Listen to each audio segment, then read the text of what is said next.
Wait, don't scroll.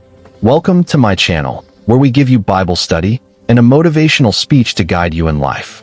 Watch to the end. This might be the miracle nobody ever told you about, but it could be the one that changes how you see your situation. Because some of you right now are at that place where you're tired of being strong, tired of praying and waiting, tired of hoping and not seeing results. You're not asking for luxury. You're asking for relief, for peace, for a way out. And you keep thinking, God, I don't have enough.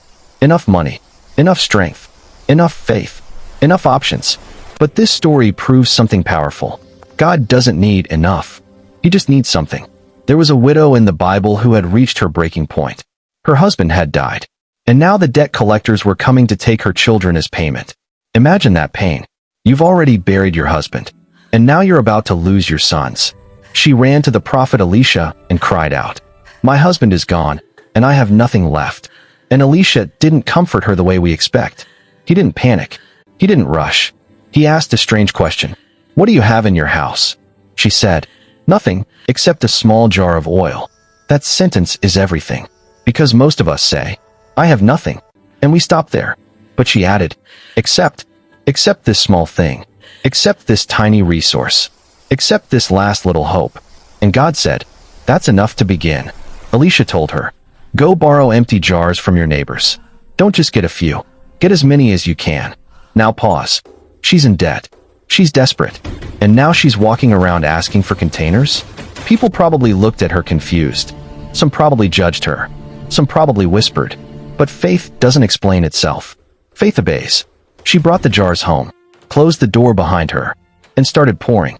And something impossible happened. The oil kept flowing. One jar filled. Then another. Then another. Can you imagine her hands shaking? Her heart racing? Her eyes filling with tears? Because this wasn't just oil. This was provision. This was rescue. This was God saying, "I see you." The oil didn't stop because God stopped.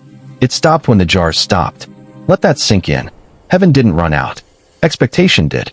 Some blessings don't end because God is finished. They end because we stop believing for more. She went back to Elisha and said, "What do I do now?" He said, "Sell the oil, pay your debts, and live." Not survive. Live. God didn't just save her children. He restored her dignity, her future, her peace. And here's the part that speaks to you. God used what she already had. Not what she wished she had. Not what she lost. Not what was taken from her. What she had. And that's your word today. You might feel empty, but you're not. You still have something. You still have faith. You still have breath. You still have prayer. You still have purpose. And God can multiply what you're overlooking.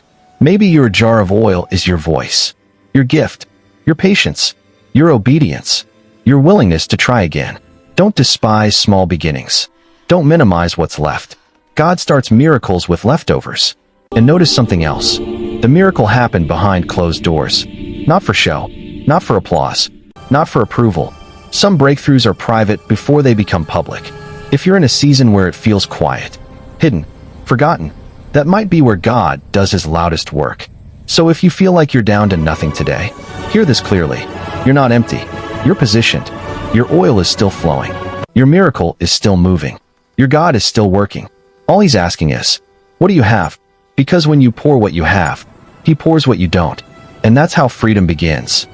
Subscribe to my channel.